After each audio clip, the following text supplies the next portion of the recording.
Assalamualaikum warahmatullahi wabarakatuh. Kembali lagi bersama saya di channel Sang Pelajar Abadi. Semoga kita semua diberi kesehatan dan keberkahan di setiap langkah yang kita lewati.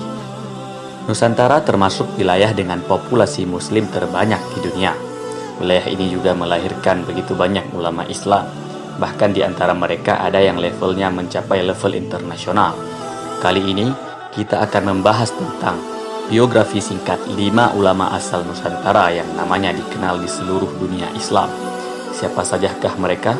Mari kita simak penjelasannya. Sebelumnya, bagi teman-teman yang belum subscribe channel ini, silahkan klik tombol subscribe-nya. Karena subscribe dari kalian semua sangat membantu saya untuk membangun channel ini. Di nomor 3, ada nama Syekh Muhammad Yasin bin Muhammad Isa Al-Fadani atau Al-Padani. Nisbah kepada kampung leluhurnya yaitu kota Padang.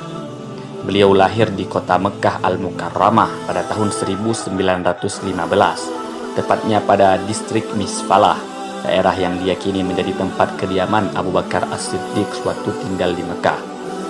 Syekh Yasin sendiri mulai belajar agama sejak belia. Di bawah didikan ayah dan pamannya, beliau mendapatkan fondasi ilmu agama yang kuat. Kemudian beliau melanjutkan pendidikannya ke Madrasah As-Saulatiyah. Namun setelah 6 tahun belajar di sana, Syekh Yasin memilih pindah dan melanjutkan lagi pendidikannya di Madrasah Darul Ulum Ad-Diniyah yang beliau dirikan bersama teman-temannya pada tahun 1934 sampai beliau tamat dan kemudian menjadi pengajar di madrasah tersebut. Beliau juga memiliki banyak sekali guru dari mancanegara. Di antaranya adalah Syekh Hasan Al-Musyad, Syekh Muhammad Ali Al-Maliki, dan Habib Muhsin bin Ali Al-Musawwa. Beliau memiliki gelar Musnid Ad-Dunya. Itu artinya beliau adalah pakar sanad hadis, juga karena memiliki sanad-sanad tertinggi dan juga menjadi pengumpul sanad hadis terbanyak di dunia. Selain itu, beliau juga pakar dalam ilmu fikih, falak, usul fikih, dan bahasa Arab. Sehingga tak heran murid beliau sangat banyak dan juga dari mancanegara.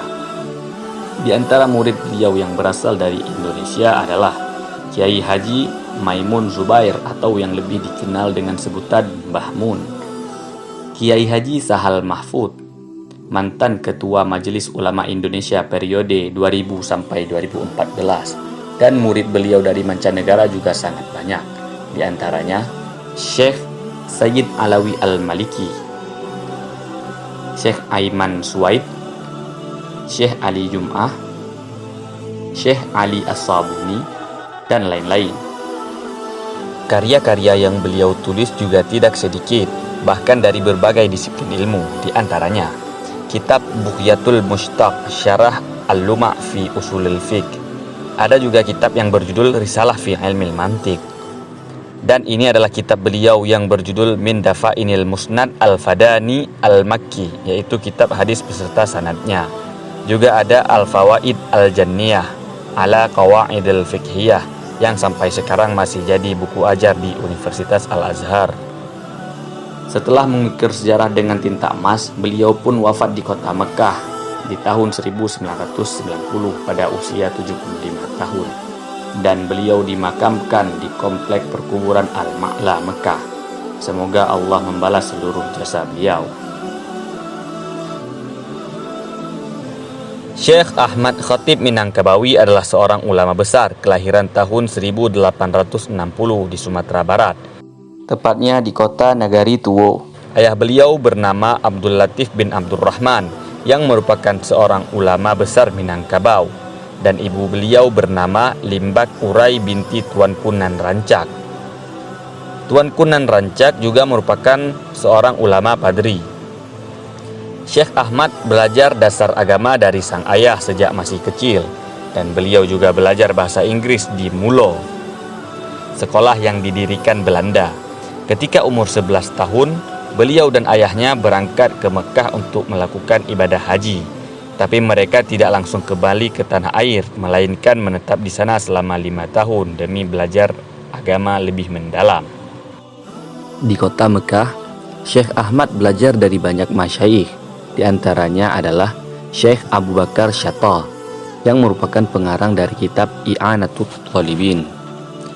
Kitab yang sampai saat ini masih dipelajari oleh seluruh santri pondok pesantren Indonesia. Syekh Umar Syattah, Syekh Utsman Syattah, Syekh Nawawi Al-Bantani, dan Sayyid Ahmad Zaini Dahlan. Syekh Ahmad adalah pengajar, imam, dan khatib di Masjidil Haram.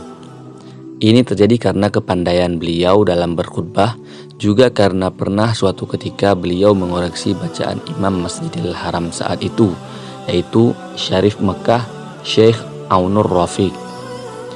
Sehingga orang-orang mulai memperhitungkan keilmuan beliau, dan juga berkat mertua beliau yang memiliki relasi dengan pemerintah.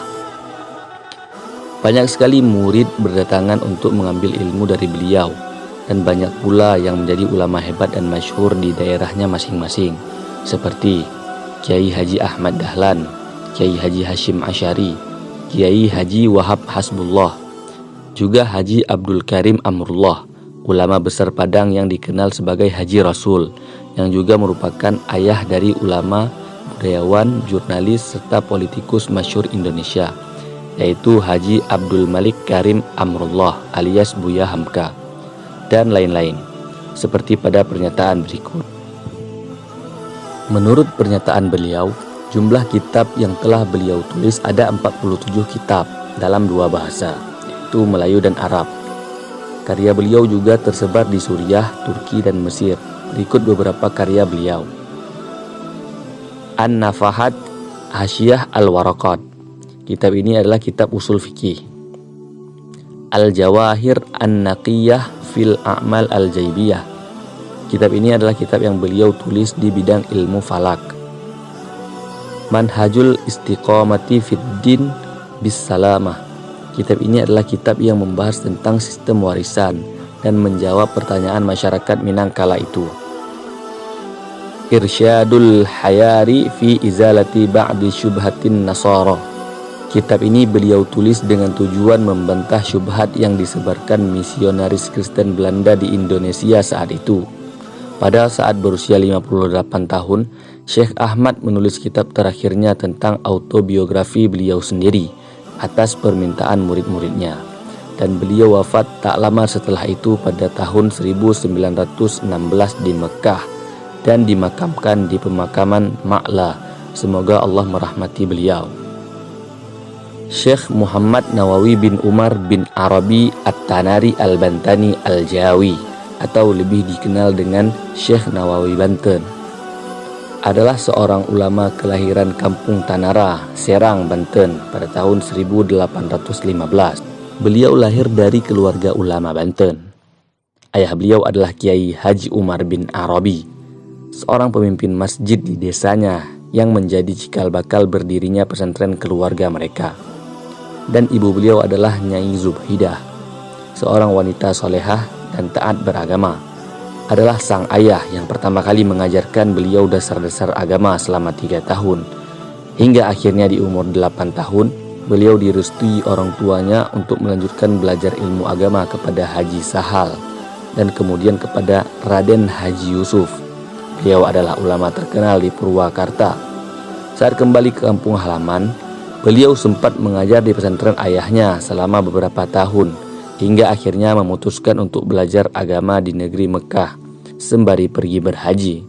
Di sana beliau belajar dari Syekh Sayyid Ahmad An-Nahrawi dan Sayyid Ahmad Ad-Dimyati, yang keduanya berasal dari Mesir. Juga dari Syekh Ahmad Khatib Sambas dan juga Syekh Ahmad Zaini Dahlan. Mereka semua adalah ulama masyhur di Mekah. Para ulama kala itu mengakui kehebatan Syekh Nawawi Banten. Oleh karena itu, beliau diangkat menjadi pengajar di Masjidil Haram. Pada masa itu, banyak sekali murid asal Nusantara yang belajar dari beliau, sehingga beliau juga mengkader mereka untuk melakukan perlawanan terhadap kolonial Belanda. Hingga ketika pulang haji, banyak sekali jamaah yang mendapat pendidikan agama dan bersemangat untuk melakukan perlawanan untuk meraih kemerdekaan. hingga membuat Belanda takut dan melakukan upaya mempersulit keberangkatan jamaah haji Indonesia. Oleh karena itu, walaupun tidak terlibat langsung, Syekh Nawawi Banten memiliki andil besar dalam mencapai kemerdekaan. Murid-murid beliau juga kebanyakan menjadi kader-kader perjuangan di tanah air. Di antara mereka ada Kiai Ahmad Khatib Minangkabawi, Kiai Khalil Bangkalan, Kiai Haji Hashim Asy'ari, Kiai Haji Raden Asnawi Kudus, dan lain-lain. Mereka semua berperan menyebarluaskan ajaran beliau di Nusantara, karena mereka dan murid-murid mereka hampir semua menjadi pemimpin pesantren di daerah masing-masing, hingga terbentuklah jaringan antara guru dan murid yang memiliki tujuan mulia. Karya-karya beliau juga banyak, di antaranya sudah tidak bisa ditemukan lagi, dan lainnya masih menjadi kitab pegangan pesantren hingga saat ini. Di antaranya adalah kitab tafsir beliau yang berjudul Al-Munir atau Marah Labid li Kashfi Ma'na Qur'anil Majid. Kitab ini istimewa karena lahir di masa kelesuan penulisan kitab, dan juga kitab ini telah dilegitimasi oleh pakar tafsir pada masanya. Dan banyak yang berpendapat bahwa kitab ini adalah peralihan antara tafsir klasik dan modern. Juga ada kitab di bidang fikih Syafi'i yang berjudul Kashifatus Saja Syarah Safinatun Najah dan Nihayatuz Zain. Dan juga ada kitab tauhid yang berjudul Fathul Majid. Beliau wafat pada usia 84 tahun di Mekah Al-Mukarramah dan dimakamkan di Makbarah Ma'la. Semoga Allah membalas jasa beliau dengan sebaik-baik pembalasan. Dari riwayat singkat ulama di atas, kita bisa mengambil pelajaran bahwa walaupun jarak membentang jauh, itu bukanlah alasan untuk kita berhenti mencari ilmu. Itulah alasan mengapa ulama-ulama terdahulu diberkahi ilmunya, karena mereka telah merasakan pahitnya rintangan, pedihnya perjuangan, dan asinnya pengalaman. Namun jangan pernah putus asa, karena semua itu akan menghasilkan buah yang manis. Teman-teman, apabila video ini bermanfaat, jangan sungkan untuk klik tombol like. Komen di bawah apabila ada kritik, saran, ataupun request pembahasan.